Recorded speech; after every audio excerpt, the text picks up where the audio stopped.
Hey, welcome back again. I am your host, Dr. Travis Norris, for another Think Like PMI video. I am the CEO of Strategic Solutions Technology, and I am the developer and founder of the Norris PMI Thinking Framework, where we help you sit and pass the PMP exam or the PMI ACP.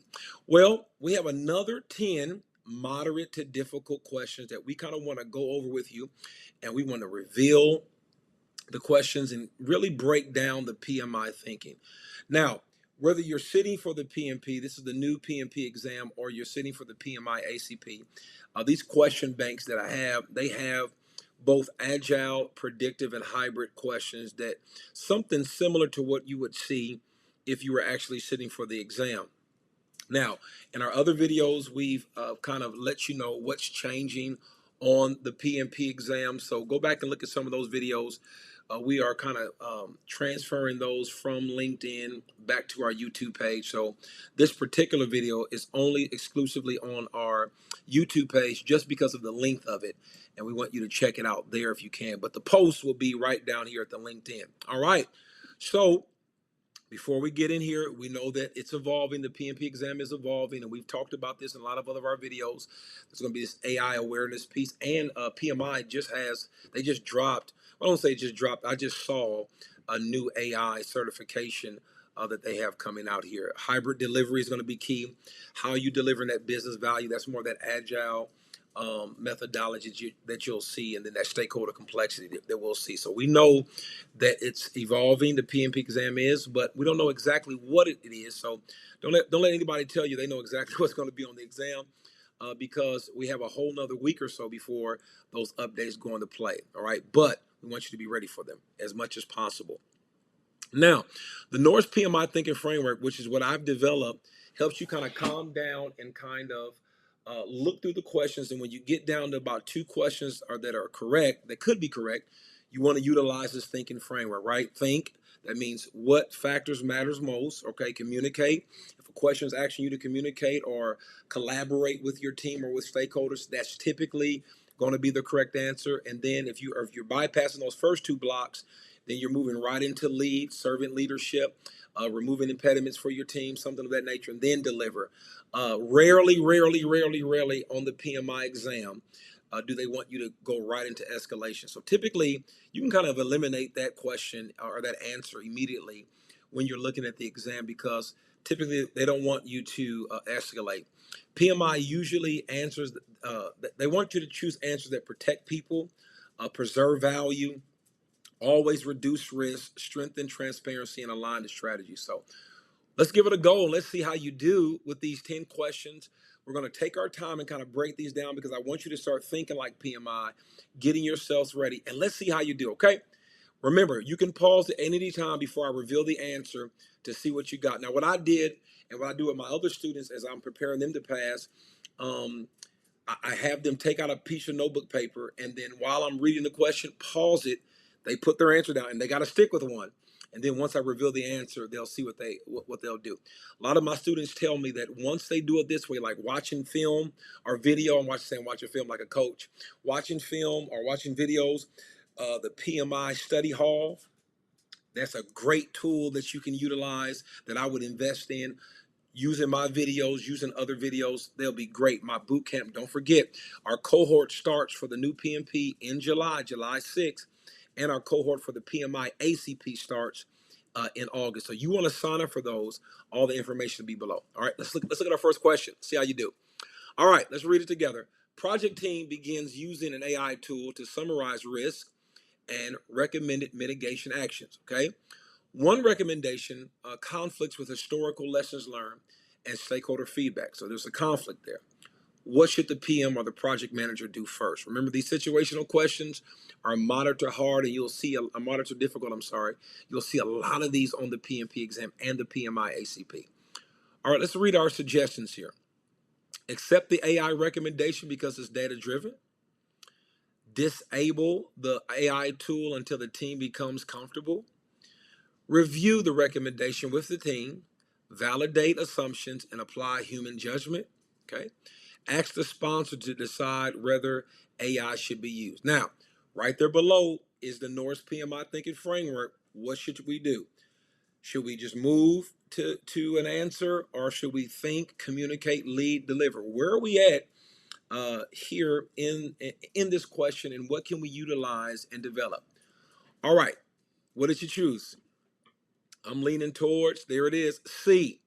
Review the recommendation with the team. There's a collaboration piece. There's a communication piece.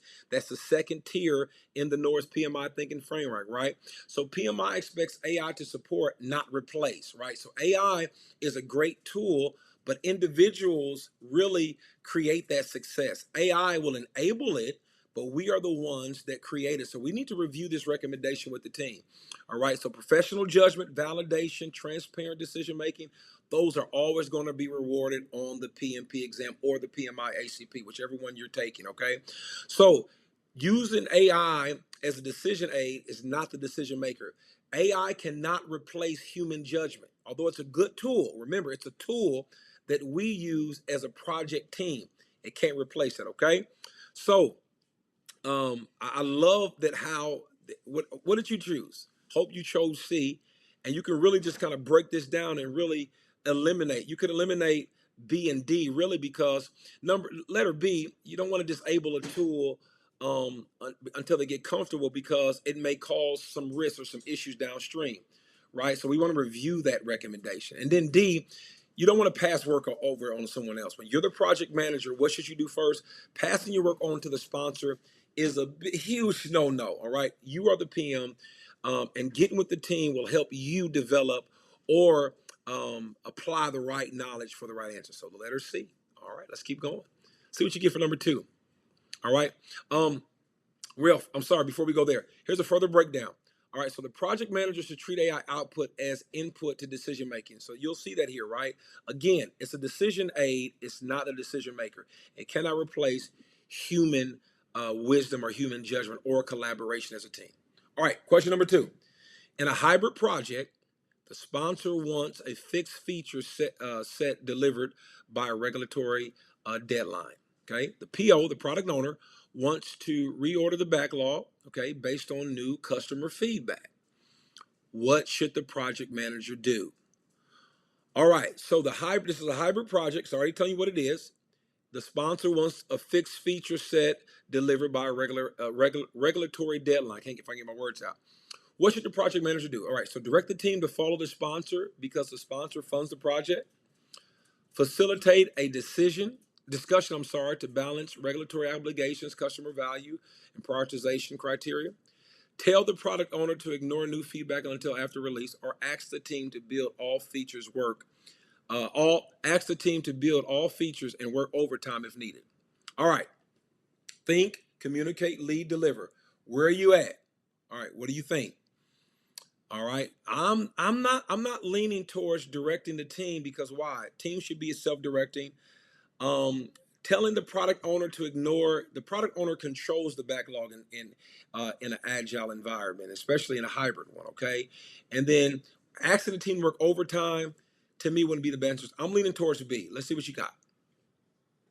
All right. Hopefully you chose B, right? Look at this. Facilitate. So we're in the second rung again. We're in that second block. Communicate with your team. Facilitate a discussion to balance regulatory obligations, right? So align priorities before pushing execution. So we don't want to just go right to deliver. Let's get with the team. Let's talk through it. We don't direct the team. In a hybrid, which includes a agile methodology or agile mindset, those teams are still self-directing, right? So we want to facilitate a discussion that balances that obligation and that customer value. We don't want to just push execution on anyone. We want to talk through it. We want to work together. So while the other answers are wrong, right? A creates rank-based decision-making, so you're kind of overriding the team. C ignores adaptive feedback, and then D creates burnout, right? We don't want anybody burned out. We want that velocity to stay consistent with the team. We want an acceptable pace that they can move at, and we don't want to burn anyone out, okay? So hopefully you chose B. Good job. Let's see. Let's keep going. Let's look at number 3. All right, a project is delivered on time and within budget, but early usage data shows that expected business benefits are not being achieved. Okay. What should the project manager do next? Now, you'll see a lot of these on the PMP and the PMI. What should the project manager do first? What should he do next? Let's read through it. All right. So the data's not showing up. So should we close the project because the delivery metrics were successful? Blame operations because benefits occurred after handoff. I'm sorry. You'll see those answers, and you can just kind of eliminate those. C, review the benefits plan, adoption barriers, and corrective actions with the sponsor. Okay, add new scope immediately to force the benefits to occur. All right, so we should think, communicate, lead, or deliver. What should we do? So pause and choose the best answer. All right, so what you got here? So the best answer for this one is C. Review. That's that think model. That's that think piece in the Norris PMI thinking framework. It'll help you if you slow down.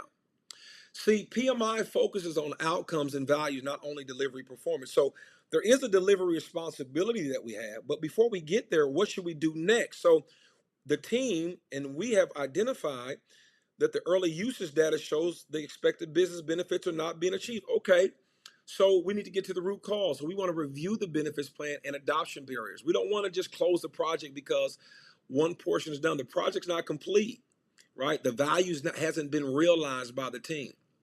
And we never want to blame anybody. We're the project manager. We always want to work collaboratively. We never want to put blame on anyone. And then adding scope immediately is definitely a no-no, right? You get into that scope creep. You get into moving beyond what the customer probably wants, right? And it's not adding value. Successful delivery must lead to realized value, right? We can't just be adding scope or things of that nature. We want to review first. It says, what do we want to do next? So after we realize it, that's our next course of action. So adding scope won't help us there, okay? So successful delivery must be led by realized value. Remember, A, confuses delivery with value. B, avoids accountability by blaming someone, and then changing scope without analysis or governance is always wrong, always a no-no, okay? So hopefully you chose the right, correct answer there, all right? How you doing? You guys are doing great. All right, we're at 4. We're almost at the halfway point. All right, a hybrid project has a predictive milestones, but agile teams are discovering more complexity than expected, okay? Executives want a simple date commitment. What should the project manager do first? All right, provide the original date to maintain executive confidence, cancel agile ceremonies and manage the work predictively, analyze uncertainty, update forecasts, and communicate options with risk and trade-offs. All right. Tell executives the team cannot estimate agile work. What are you thinking? If you're utilizing the Norris PMI thinking framework, which one fits there? Right. Should jump out at you at this point, right? Letter C. Right. Very good. Very good. Analyze it. Right. Transparency builds trust when uncertainty increases. So providing an original date really will hurt your credibility because guess what? You won't, we've discovered there's more complexity. So it doesn't look like that original date is going to be met. So giving the executives that original date will actually lower their confidence in you because at this point, you're not being honest, you're not being transparent, right? So C was the correct answer. Let's see why the other answers were wrong. A, hides risk. We want to be transparent, honest. B, changes the approach without diagnosing the issue. So just adding things or changing the schedule and we haven't gotten to the root cause, hey, that's always going to backfire on us. And then D, avoids communication and leadership responsibility, and we never want to do that. So the project manager should provide leaders with facts, options, and trade-offs. Never smoke and mirrors. It's not a magic show, right? We want to be transparent. Hybrid delivery requires disciplined forecasting while respecting adaptive discovery and learning. So hybrid merges or marries predictive waterfall with this agile methodology. And it's a good marriage if it's done right, but it requires discipline and planning and respecting adaptive and iterative delivery and being transparent. Remember that. All right, you guys are doing great. We're at the halfway point here with our 10 moderate to difficult questions, okay? I hope this is helping you kind of think. And remember, pause me. If I'm going too fast, pause it. You read it first and then write down your answer, okay? Question 5, a new regulation is announced midway through execution. It may affect security requirements. Okay. But the legal team has not completed its interpretation. What should the project manager do first? So we're in execution. They haven't completed their interpretation. What should we do first? A, immediately redesign the solution to meet the strictest possible interpretation. That's kind of jumping the gun. Ignore the regulation until the legal team issues final guidance. Engage legal. Assess potential impacts and document risk and decision points. Okay, that sounds good, promising. Ask the development team to decide how to comply. Okay, what do you think? Utilizing the Norris PMI thinking framework, what would you choose here? Okay, let's reveal the answer. All right, C, there it is again, that collaborative, that leading. See that the blocks communicate and lead are very big here. We're engaging, we're assessing the potential impact. We're not just moving out. We're not just ignoring. We're not just asking the development team. No, we want to engage the legal team, and then we want to, okay, if you all are not done, what impact will that have? And then we want to document those risks in our risk register, on our RACI chart, not RACI, I'm sorry, on our RAID log, wherever we feel like we can highlight that so everybody knows what's going on. Even though there's regulatory uncertainty, it should be handled through expert engagement. Well, who's the expert? The legal team, right? That impact analysis brings everybody together so everybody's on the same page, every stakeholder, all the stakeholders, key ones, all right? And then we want to update risks, those information radiators so everybody knows what's going on, and disciplined decision making. We want to make a decision, not in a silo. We want to make sure the team is here. So the first thing the PM should do is not guess or ignore issues, but engage. There's too much uncertainty there, so we need a team effort here, all right? So hopefully you pick C as the correct answer. All right, we're getting to the end here. Question number 6. A cross-functional team is resisting a new workflow because each department believes the change will increase its workload. Okay, that's common. What should the project manager do best? Okay, now, I'll be honest with you. I didn't see a lot of these, and my students have not reported they've seen a lot of questions like this. All right. And the reason I put it here because this may be like a one-off where you may see a question similar to this. So what should they do best? First, next, okay? Okay, A, escalate to department heads and request enforcement. Facilitate a workshop to surface impacts, clarify benefits, and adjust the change plan, okay? Remove resistant team members from the project. Maybe in the real world situation, you can get away with that, but PMI is not looking for that, all right? Or proceed with rollout because resistance is expected. So I'm looking at about 2 answers that could be correct. One just jumps out at me if I'm utilizing the Norris PMI thinking framework, if I'm thinking, if I'm communicating, if I'm leading, if I'm delivering, whatever block I'm at. One answer just kind of jumps out at me. And what did you pick here? Let's see what you did. Well, B, yeah, facilitating that workshop brings us all together, right? Resistance is expected, but we can't just proceed in a silo. We need to bring the team together. So when you're taking the exam, PMI favors engagement, all right? Impact analysis, as we saw in the last question, and change leadership before force. So the project manager's best decision is to facilitate a workshop to clarify those benefits as opposed to just escalating, just moving out, just rolling out.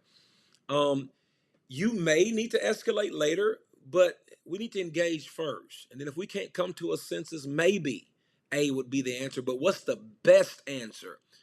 All right, B was, right? Punitive and it harms trust when you begin to engage folks with, I'm going to get you back type of thing. That harms trust and it just hurts the team. All right, and then D ignores adoption risk, right? So B really helps us bring stakeholders together, which is what we want, which is that communication leading block, and then we can deliver. It makes impact visible, and that's what we want. When you're taking the exam or when you're leading projects, engagement, when you see a question that asks you to engage, that's typically going to be the right answer because why? You want the team and the other stakeholders to kind of be together so that you can make the best decision and get the best outcome for the project. All right, question number 7. So technical debt and new features. So you'll see these in Agile questions on the PMP and the PMI ACP. This is a good question here. Let's look at it. An Agile team warns that technical debt is slowing delivery. Product owner wants to keep prioritizing visible feature because our customers are waiting. What should the team do? And this is a very good question, a tricky one. Let's look at our answers. Let's look at our choices. Stop delivering features until all technical debt is removed. Okay. Ignore technical debt because customers only value features. Make the impact visible and balance technical debt work with value-driven backlog priorities. Okay. Or ask developers to adjust technical debt outside the sprint. What do you think? This is a tricky one. All right. But I see an answer that jumps out. What did you choose? Well, if you chose C, you were correct, right? And there were some key words in C that should have kind of jumped out at you. Value driven, backlog priorities, impact visible, right? Stopping delivery is not a good thing to do because technical debt is something that has to be taken care of. But in Agile, within a sprint, you can kind of work these things parallel in some regards, right? Because the best answer balances the value that we're delivering to the customer. In Agile, we want to deliver value early and often, and it keeps the product healthy and moving through the sprints, and it sustains delivery, all right? So sustainable delivery protects long-term value, which is what we want to deliver to the customer. And the product owner in Agile, in Scrum, in Kanban, product owner owns, especially in Scrum, owns the product backlog. When we do sprint planning or iteration planning, there comes the output of that would be that iteration backlog or that sprint backlog where the team gets their work from, all right? So because the product owner knows the customer is waiting, we need to make the impact visible and balance the technical debt that's back, take care of that, but also drive value to the customer, okay? That was a good one. I like that question there because technical debt is something that you will see, especially on the PMI ACP, but also you'll see it in Agile questions on the PMP exam. So technical debt affects future speed, quality, and risk. And those are big when we're trying to deliver value early and often to our customers. So the team should make that impact transparent to the product owner who represents the customer so that they can make an informed decision, okay? Let's keep going. We got 2 more questions. We're almost there. Your project depends on another project to deliver an API, okay? Program is slipping and your team cannot complete integration testing without it. Wow. What should the project manager do first? You'll see this a lot in real life and on the exam. Wait because the dependency belongs to another program.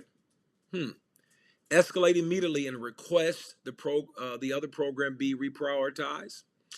Assess impact, document the dependency risk, okay? And coordinate mitigation options with the other program, okay? Remove integration testing from scope and protect the schedule. What do you think? Remember, use the Norris PMI thinking framework. What gives us the best option to move out here? Because this is a program dependency risk. What did you choose? Let's give it a go. Letter C, assess, document, coordinate, collaborate with the other team. That's leading and then that's delivering. This is perfect. This is a great PMI question. They expect your dependency to manage. Now, by now, these questions should be kind of jumping out at you. We don't want to escalate ever. We don't want to, not ever. That's not the first option we want to do. Remember what the question asks you. What should the project manager do first? Now, all of these answers could be correct at some point. It's not the first thing. So remember that when you're reading that question, you want to reread it so you're making sure that you're answering it the right way. A is passive, B is premature, and D creates quality and release risk, all right? So we want to make sure that if there's a dependency risk that we collaborate, that we give it to the other team to make sure that we get everybody together in the same room to get the right answer. All right, let's finish strong. Doing a great job. Keep it up. A vendor says the deliverable is complete, but business users say it does not meet acceptance criteria. That happens a lot. The contract language is ambiguous. What should the project manager do first? All right. You're going to deal with that a lot. Approve payment because the vendor says work is complete. Reject the deliverable and threaten penalties. Review acceptance criteria, evidence, and contract terms with procurement and stakeholders. Ask business users to accept the deliverables to maintain the schedule. All right. By now, you should know what you're doing. You're utilizing Norris PMI thinking framework. This one should have jumped out at you immediately. This was a pretty easy one, right? So vendor contract dispute, letter C. The project manager should use facts, criteria, and governance before approving or rejecting. Just because the vendor says it's correct doesn't necessarily mean it is, all right? So we want to review the acceptance criteria. C is right because this ambiguous contract situations require careful review. And as the PM, your first instinct, your first responsibility is to let's see if our decision requires evidence and governance. So we want to inspect the contract because it is ambiguous, right? And so that stakeholder input, that procurement guidance before making a formal decision is what PMI will reward on the exam. So this is a good question. It's an easy one, but if you don't read it correctly, it can trip you up. All right, last one. You made it to the end. Let's finish strong. Leadership asks your team to start a new high priority initiative, but your current project is already constrained and strategically important. All right, so what we see is a strategic portfolio prioritization question here. What should the project manager do best? What's the best decision to make out of these four? Letter A, start the new initiative immediately because leadership requested. Okay. Refuse the request because the current project was approved first. Present capacity, risk, and value trade-offs so leaders can make a portfolio level decision. Ask the team to absorb the new initiative without changing commitments. All right, so this is more of the lead delivery blocks on the Norris PMI thinking framework. But what should you do? What did you choose? If you chose letter C, you were correct. What should the project manager do best? What's the best decision? The best answer makes trade-offs visible. See, the portfolio team or the PMO, whoever's making this, or the executive leadership, who's ever asking this, they need to make the level decision. But you as a PM need to make it known to them. Hey, here's the risk. Here's the capacity of the team. Here's what we already have on our plate. Here's the value trade-off, all right? And then based on the information that you provide as a PM, they'll make the final decision. Here's why the other ones are wrong. A is wrong because it creates unmanaged overload. Just doing it because leadership says doesn't put us in a good position or doesn't protect your team. Ignoring it is not good because you're the PM and you work there and you need to make sure it gets done. And then D, hides risk and damage delivery reliability. I'm sorry, I couldn't get my words out there. So when when we have competing priorities and they create capacity risk, the project manager should not hide those commitments. Make it known. Be transparent with leadership. Present it, and then they'll make the final decision. And from there, you can move out. All right. So, man, great job. How did you do? I hope you did great. We're almost at the end here. See, your old study habit may say, what term is this? Now we want to kind of transition to what's the best leadership move? What protects value? Agile. What aligns to strategy? The strongest candidates do not just know project management. They think like project leaders, and that's what the Norris PMI thinking framework does, okay? So listen, don't forget, we have a cohort, we have a boot camp. It'll give you your 35, 36 contact hours. We have question analysis. We have full length exams for the PMP and the PMI ACP, live coaching, updated exam focus, mock exams, and they cover the predictive, agile, and hybrid methods. We have everything you need, and all of the information will be below. Go to our website, register, and listen, sign up for a quick 15-minute free call. I will get online. I'll give you a free 15-minute consultation and kind of let you know what we need to do. And I'm telling you, we have full mock exams, full 180 questions for the PMP, 120 for the PMI ACP. We have quizzes. Everything's online to help you succeed and be great, okay? We're here for you. So the cohort is going to be live in July. We're here to help you. Email us on LinkedIn. Go to our website, fill out the information form, and we will get back to you within 24 hours. Well, listen, it's been great. I'm your host, Dr. Travis Norris, and I am the developer and the founder of the Norris PMI Thinking Framework. Thank you for joining us. I will see you next time on Thinking Like PMI. All right? Have a great day.